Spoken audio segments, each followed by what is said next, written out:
Sexism in Silicon Valley. This week, a trial begins. The plaintiff is Ellen Pao. The jury saying Kleiner Perkins' decision to not promote Pao wasn't gender-based. It's the latest viral video. It is making a surprising allegation. Hewlett-Packard computers are racist. Uber promises an urgent investigation into sexual harassment claims. A manager sent a string of messages. We collectively are pathetic on the issue.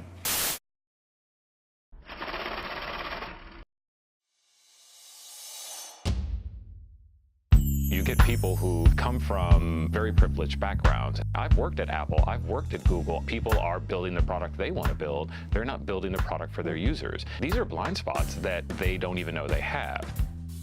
We've actually been committed to diversity here at Google for a really long time. This year in 2015, we'll spend $150 million on our diversity efforts, and that's up from last year.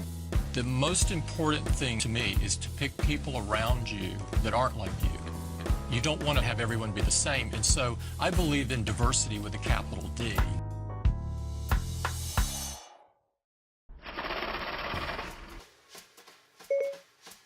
Siri, show me what diversity looks like in Silicon Valley. Okay, here's a good analogy for you. All of the black employees at Twitter, Facebook, and Google would fill one Airbus 380. You'd need 47 planes to fit the white employees. Does startup funding better reflect a commitment to diversity? Black women receive on average $36,000, and white men receive $1.3 million. Startups led by Latina founders are not even being measured, which contributes to the perception that they don't exist. How about Apple's diversity? When I visit their stores, it seems like they're doing a pretty good job. Although Apple's retail stores might reflect the diversity of their customers, data shows that this inclusivity has yet to reach Silicon Valley.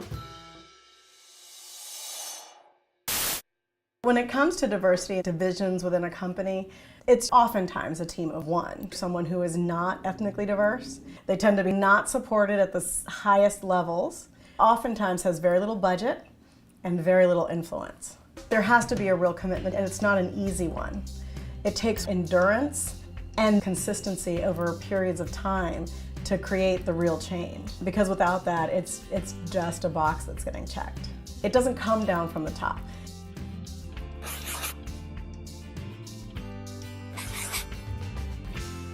Diversity and inclusion should not be an afterthought. This is not a charitable act. This is actually going to strengthen your organization. And that's part of the frame that needs to be changed, because this is reflected in our what, our how, and our who. Research shows diverse teams are more creative, they're more innovative. We've had tons of stories from managers, from CEOs who say, this person brought a totally new perspective, and we didn't even realize what we were missing. Their hearts are in the right place, but they're just following organizations that have been doing the same thing, and it hasn't changed anything.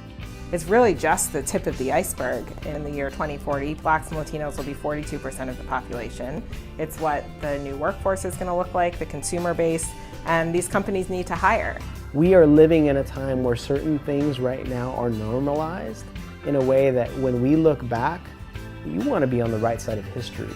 You want to be a company that took on that challenge, that said, you know, we're going to make a major investment, we're going to be bold.